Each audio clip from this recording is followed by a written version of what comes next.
এই মোবাইলটি টাচ কাজ করে না, নতুন টাচ লাগানোর পরেও টাচ কাজ করে না। সো এই ক্ষেত্রে আমরা কিভাবে কি করতে পারি আজকের এই ভিডিওর মাধ্যমে জানতে পারবেন। সো বন্ধুরা, আপনার কাছে রিকোয়েস্ট আজকের এই ফুল ভিডিওটা দেখার জন্য। তো চলুন আজকের ভিডিও শুরু করা যায়। তো বন্ধুরা, এখানে দেখতে পাচ্ছেন একটি ফোন আমার কাছে এসেছে। তো এটা টাচ কাজ করে না, আমি যতবারই ক্লিক করি টাচ কাজ করে না। তো শাওমি, ওপো, ভিভো যে মোবাইলগুলো, এগুলার যদি নতুন টাচ লাগানোর পরেও যদি টাচ গুলা যদি কাজ না করে, সেই ক্ষেত্রে আপনার কিভাবে করবেন, কিভাবে কি করবেন সবকিছু জানতে পারবেন আজকের এই ভিডিওর মাধ্যমে।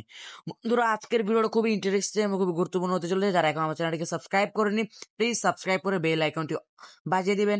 আর যারা এখন আমাদের ফেসবুক পেজটিকে ফলো করেনি, প্লিজ ফলো করতে ভুলবেন না। সো আমাদের যখন টাচ সমস্যা, তাহলে আমরা ডিসপ্লে সমস্যাতে স্যামাইট থেকে সেটা আলাদা করে নিব। তো আপনাদের কাছে যদি এরকম কোনো ফোন এসে থাকে যে নতুন লাগানোর পরও যদি টাচ না করে, তাহলে যেখানে টাচের বেস থাকে ওইটা আপনারা চেক করবেন। যেহেতু এটা টাচের বেস এটা ডিসপ্লের সাথে রয়েছে, তারপরও কিন্তু আমরা একটা নতুন একটা ডিসপ্লে দিয়ে চেক করেছিলাম, তারপরও কিন্তু কাজ হচ্ছে না। তো বন্ধুরা, আমাদের ডিসপ্লে যে কানেক্টর রয়েছে, এগুলো আশেপাশে যতগুলা কম্পোনেন্ট অথবা লাইনগুলো আছে, এগুলো আপনাকে ভালোভাবে চেক করে নিতে হবে। তো ভাই, আপনাদেরকে এই জন্যই বলতেছি ভিডিওটা একটু গুরুত্ব সঙ্গে দেখেন। তো দেখেন, এই যে এটা সমস্যা যেগুলা, এটা আমি আগে থেকে ফাইন্ড আউট করে রেখেছি। জাস্ট আপনাদের রিকোয়েস্টের কারণে আজকে আমি এই ভিডিওটা আপনাদেরকে বুঝিয়ে দেবো। কারণ আপনারা গত আরেকটা চ্যানেল যেটা রয়েছে, ওই চ্যানেলের মধ্যে অনেকেই কমেন্ট বক্সে কমেন্ট করেছিলেন যে সমস্যাটা সমাধান কি। তো প্রথমে আমরা ক্যাপাসিটর গুলা চেক করবো, রেজিস্টার গুলো, আশেপাশে যতগুলো কম্পোনেন্ট লাইন আছে এগুলোকে আমরা ভালোভাবে চেক করে নিব। যদি একটা কম্পোনেন্ট যখন আপনি চেক করবেন, খুবই গুরুত্ব সহকারে চেক করতে হবে। যদি রেজিস্টারে কোনো রিডিং না আসে বা আপ ডাউন রিডিং আসে, তাহলে বুঝতে হবে এটা সমস্যা আছে। সো এখানে যে ডিসপ্লে সকেট, এখানের মাঝে কোনো যদি কার্বন জমে থাকে, অথবা ধরেন যে এটার কোনো ওয়াটার ড্যামেজ রয়েছে, অথবা শুধু ধরেন শুধু এটা ড্যামেজ হয়ে গেছে, সো এই ক্ষেত্রে আমরা প্রথমে এটাকে ওয়াশ করবো। আর পরেও যদি সমস্যা দেয়, তাহলে আমরা এটা বেসটাকে চেঞ্জ করে দেখবো। তার পাশাপাশি কিন্তু আমাদের কোনো লাইন মিসিং বা শর্ট আছে কিনা সেটা খুবই ভালোভাবে গুরুত্ব সহকারে চেক করে নিতে হবে। সো বন্ধু, এখানে আপনি দেখতে পাচ্ছেন কিছু লাইন রয়েছে।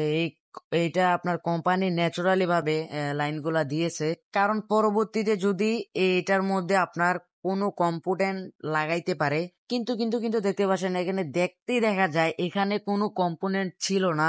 জাস্ট কোম্পানি কি করেছে, এখানে জাস্ট অপশন গুলা রেখেছে। কিন্তু বন্ধুরা, এখানে একটা দেখতে পাচ্ছেন, এখানে একটা কম্পোনেন্ট থাকার কথা ছিল। এখানে বোঝাই যায় যে এখানে কোনো রেজিস্টার অথবা থার্মিস্টার ছিল। সো এখন আমরা খুবই গুরুত্ব সহকারে দেখবো এখানে কোনো লাইন শর্ট অথবা মিসিং আছে কিনা। অর্থাৎ এখানে যদি আমাদের দুইটা লাইনের থেকে যে কোনো একটা লাইন মিসিং দেখায়, অর্থাৎ এখানে যদি কোনো ধরনের রিডিং না দেখায়, আরেকটা লাইনে যদি রিডিং দেখায়, তাহলে তো আপনারা জানেনই এই লাইনটাকে আমাদেরকে জাম্পার করতে হবে, বা এখানে কোনো একটা আমাদের থার্মিস্টার লাগিয়ে দিতে হবে।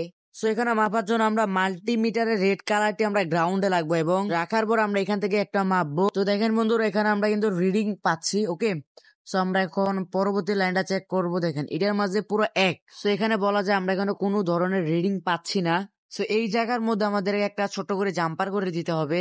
আশা করি আমাদের সমস্যাটির সলিউশনটা হয়ে যাবে। সো আমাদের এখন টেস্ট করব, কারণ আমাদের জাম্পার করাটা অলরেডি কমপ্লিট হয়ে গেছে। সো আমরা আমাদের মোবাইলটাকে খুবই সুন্দরভাবে ফিটিং করে নিব।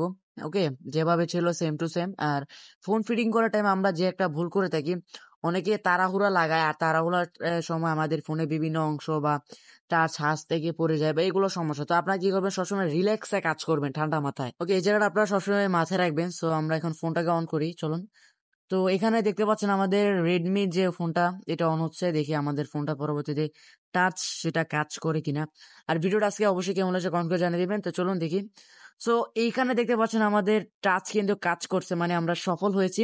সো এইভাবে আপনারা চেক করবেন যে আপনাদের টাচও কাজ করে কিনা। তারপরেও যদি কাজ না করে, অবশ্যই কমেন্ট করে বলে দেবেন। তো সবাই ভালো থাকবেন, সুস্থ থাকবেন, আল্লাহ হাফেজ।